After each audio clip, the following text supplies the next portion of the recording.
Pessoal, boa noite. É muito bom estar com vocês aqui nesse segundo seminário de formação cultural. Quero agradecer. Primeiro, eu quero parabenizá-los pelo fórum, né? Pelo seminário, pelas atividades e agradecer o convite de estar aqui com vocês, nessa mesa, ainda aqui nesse sistema virtual, previamente gravado, essas coisas assim, mas é importante que a gente se mantenha conversando, discutindo. E, bom, hoje a gente está aqui para falar um pouco sobre a importância das políticas na vida do município, né? Na vida cultural e na vida econômica. Vocês vão ver, eu estou com um textinho guia ali atrás para não passar do tempo. Né? Então eu queria começar refletindo um pouco com vocês que as mudanças nas nossas maneiras de ver e de ser, né? E eu digo nossas de uma maneira geral, né? Estou aqui pensando, né, na sociedade brasileira como um todo, elas são processos de longo prazo. Né? A gente pode, inclusive, verificar que uma série de direitos, de valores, de cidadania, de democracia, que estão inscritos, né, pelas quais a gente lutou tanto, e que estão inscritos lá na Constituição de 88, ainda estão por ganhar efetividade ou se encontram novamente ameaçados. Né? A nossa Constituição, a Constituição cidadã, ela prevê a estruturação, né? Ela é de 88 e prevê a estruturação de uma série de políticas setoriais, algumas que avançaram logo em seguida, outras que estão em processo de construção e, né, a ideia, na verdade, a base dessas políticas são exatamente o alcance, né, que a gente chegue, na verdade, à efetividade de uma cidadania plena, né, de combate às injustiças sociais, um pouco no caminho assim, do conceito de desenvolvimento como liberdade, como defendeu o Prêmio Nobel Amartya Sen, né, se assim pensar num outro lugar, numa outra discussão sobre desenvolvimento. Né? E tudo isso que estava lá previsto lá nos anos 80 só vem ganhar mais efetividade nos anos 2000. Né? É exatamente no começo dos anos 2000 que ocorrem uma série de transformações no campo da gestão pública brasileira, em especial no nível federal, para dar mais efetividade a esse conjunto de direitos que estavam previstos. E uma chave importante para a gente pensar, né, essa virada, esses anos de 2000, essa política de efetividade, é exatamente a questão da participação social, né? No processo da construção de políticas públicas. E aqui a gente vai dar um destaque hoje, né, à questão da cultura. As políticas públicas participativas, de alguma maneira, elas vão buscar transformar um conjunto de práticas seculares, práticas de poder enraizadas na nossa cultura política, tá? Que tem, né, como forma, né, ainda muito presente a questão da exclusão sistemática de vários atores sociais, dos fóruns, dos lugares de discussão, de decisão do Estado sobre as políticas. Tá? Então, é exatamente dos anos 2000 esse esforço de construção de também uma nova cultura política. E as políticas culturais, elas têm um papel determinante nessa formação, nessa nova cultura política, pensando, na verdade, em bases efetivamente mais democráticas, que não estavam presentes na agenda dos governos anteriores, na década de 90, na década de 80, ou antes ainda, quando a gente estava ainda no período da ditadura civil-militar. Né? Nesses primeiros 15 anos do século XXI, mais ou menos, né, eu acho que o Brasil vivenciou uma transformação significativa, né? Assim, a valorização de uma série de novos atores políticos na gestão pública e, né, assim, numa sociedade democrática, a gente tem que fortalecer e acreditar no compartilhamento efetivo dos espaços decisórios. A partir de 2003, a gente assistiu um processo contínuo de ampliação da participação da sociedade civil na gestão pública nas mais diversas áreas do governo. Né? Quando nos aproximamos lá do final da segunda, da segunda década, né? 2016, 2017, né? A gente vinha construindo e garantindo novas estruturas para dar uma efetividade no funcionamento democrático da sociedade, inclusive na construção de estruturas, de ferramentas que extrapolavam já os limites restritos do Estado. Né? Ainda que nesse exato momento, também bem no finalzinho dessa segunda década, parte desses projetos do caminho trilhado, né, começam a ser ameaçados por práticas políticas, tanto golpistas quanto autoritárias. Né? Internacionalmente, as políticas culturais e seu processo de institucionalização, né, vieram sendo objeto de discussões de organismos internacionais, de gestores, de estudos acadêmicos, desde os anos 80. E como é que vem sendo estabelecida essa relação entre política e direito no Brasil? O direito à cultura é legalmente garantido na Constituição, mas qual é a efetividade desse direito à cultura? Né? O que de regra desse direito vem sendo cumprido pelo Estado?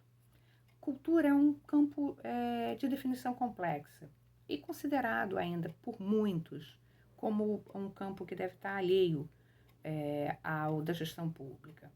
Porém, a gente tem uma garantia constitucional. Né? Como é que esse campo cultura vai se integrar efetivamente às políticas culturais? Né? O que é cidadania cultural? Qual o lugar das políticas públicas na contemporaneidade? Como é que deve ser construídas essas relações com o território? Né? Qual o papel do setor cultura na economia do país? Qual o valor agregado direto e indiretamente?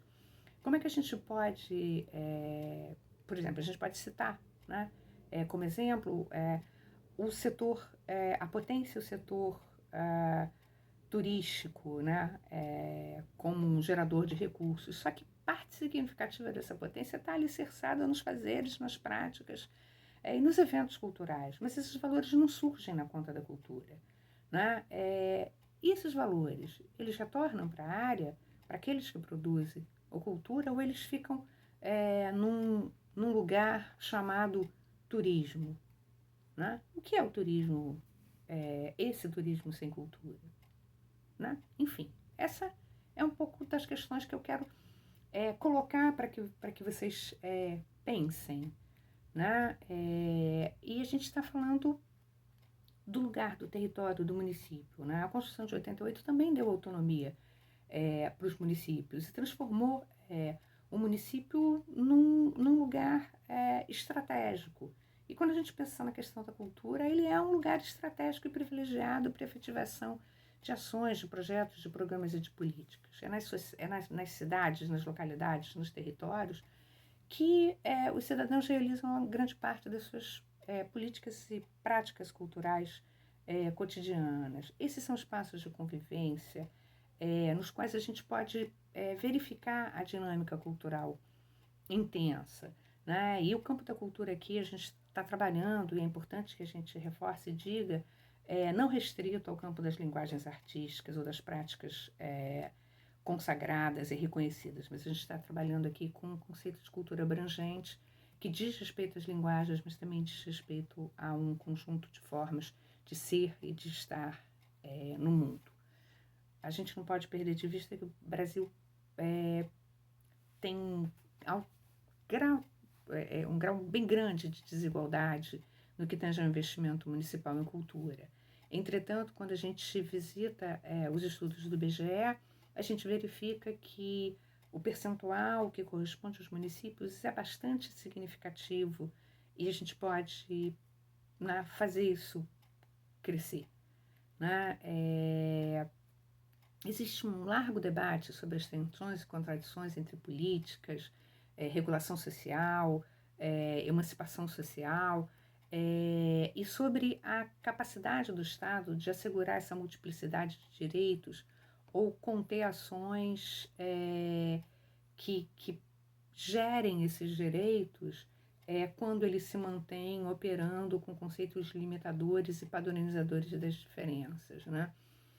Boaventura Souza Santos fala muito sobre a necessidade de pensar o diferente de uma maneira diferente, né?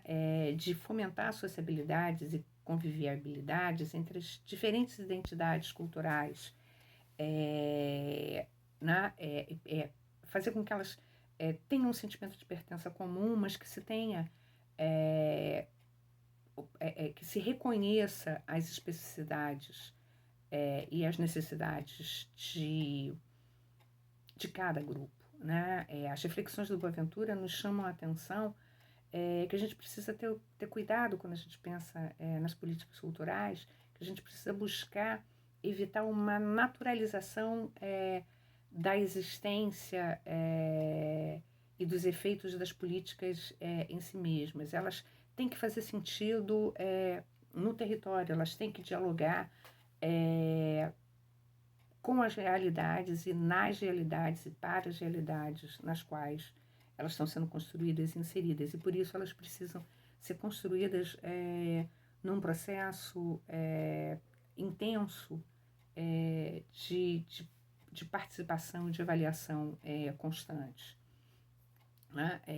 Há um grande risco no processo de territorialização das políticas e da garantia sem um trabalho de aprofundamento do conhecimento sobre as realidades locais, né? E por um lado. E por outro lado, sem a qualificação dos gestores e das equipes para o planejamento da ação pública de cultura em bases territoriais e, na verdade, com inventividade, com a capacidade de pensar, de desejar, de sonhar, de projetar também novas ferramentas e novos instrumentos, né? Ações como essa que a gente está participando aqui hoje são fundamentais, né? Para contribuir e para ativar um olhar atento e crítico da sociedade civil sobre a elaboração das políticas culturais, sobre e a forma com que ela se dá no território, né? Os seus respectivos planos de ação, metas, planejamentos, né? É determinante que esse processo de construção seja participativo para que a gente possa se aproximar de uma cidadania mais efetiva. Né? Existe um estudioso mexicano chamado Eduardo Nivon que fala sobre que a percepção da política cultural como globalidade é uma marca do nosso tempo. E por isso a gente vinha caminhando, né, e estruturando e falando de novas ferramentas e de novos instrumentos como o Sistema Nacional de Cultura.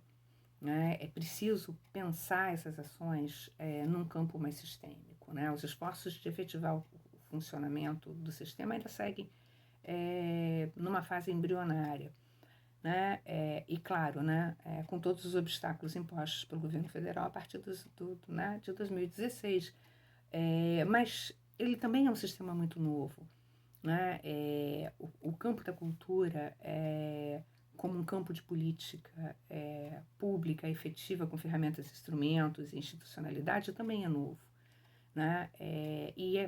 Mesmo em tempos de ameaças e retrocessos no campo da cultura, a gente pôde perceber na estruturação da Lei Aldir Blanc o quanto é importante seguir com o processo de estruturação do sistema, né? Com os ajustes e redesenhos que certamente são necessários. E como é previsível em qualquer processo de construção de políticas públicas, né? A área da cultura sofre cotidianamente com o problema de escassez de recursos, sobreposição de programas e ações, né? E é fundamental que a gente construa ferramentas e instrumentos que potencializem mais essas ações, né? Visitando a análise sobre o lugar e o papel da política pública produzida por um historiador estudioso peruano, né? Que chama Vitor Witt, né? Ele diz que a gente deve entender as políticas culturais como dispositivos que podem ativar novos processos sociais.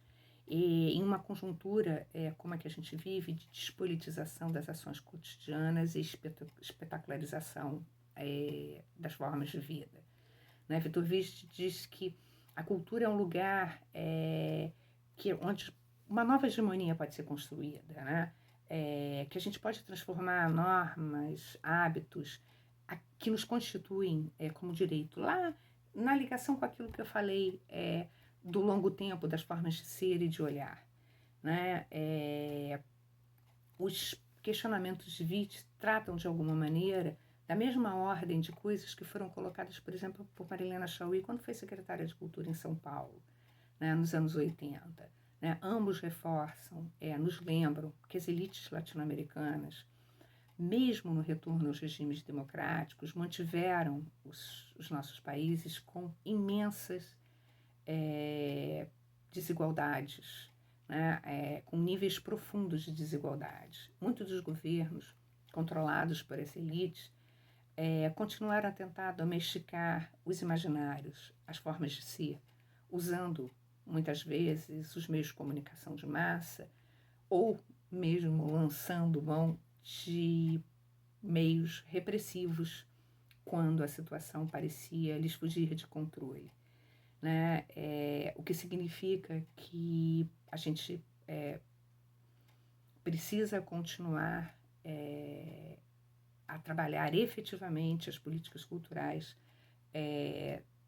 tem um papel fundamental no processo de conscientização do direito a ter direito. Né? Eu acho que a gente começa hoje aqui exatamente do ponto que temos direito a ter direito, e disso a gente não pode abrir mão. Gente, obrigada, é isso.